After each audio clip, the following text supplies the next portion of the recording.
Hello guys, আমি প্রিয়াঙ্কা। আপনারা সবাই কেমন আছেন? আমিও ভালো আছি। আজকে আমরা চলে এসেছি ইউপির গোরখপুরের জুলজিক্যাল পার্কে।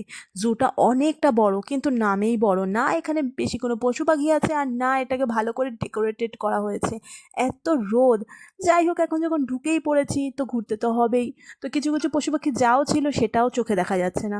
তো যাই হোক, এখান থেকে তারপর আমরা বেরিয়ে পড়েছিলাম আম্বেদকর পার্কে। সেখানে গিয়ে বাচ্চাদের মতো দোলনা চড়ে নিলাম। দোলনায় আমার জায়গা হচ্ছিল না সত্যি বলতে। যাই হোক, চড়ে ঠড়ে এবার আমরা চলে যাচ্ছি নৌকা বিহারের দিকে। তো নৌকা বিহার যাওয়ার পথে দেখেছো আমার কোলেই ঘুমিয়ে পড়েছে। তো যাই হোক, এখানে আমরা চলে এসেছি। এবার এখানে দেখো কি সুন্দর, জলের পাশে একটা লেক ভিউ আছে।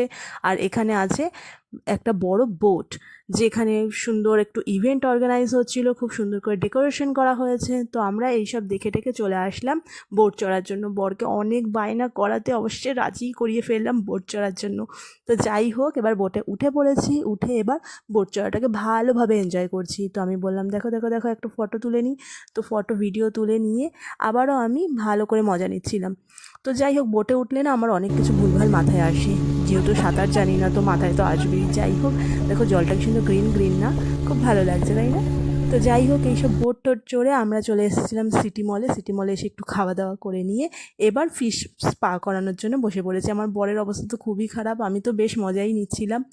প্রথমে একটু সুড়সুড়ি লাগছিল, তো তারপর আমার ভাগ্নেকে এখানে বসিয়ে দেওয়া হয়েছিল। তো ও তো কিছুতেই পা ঢোকাবে না। তো যাই হোক, এইসব করে নিয়ে ওরা দুজন আবার নিয়ে নিল বডি মাসাজের মজা।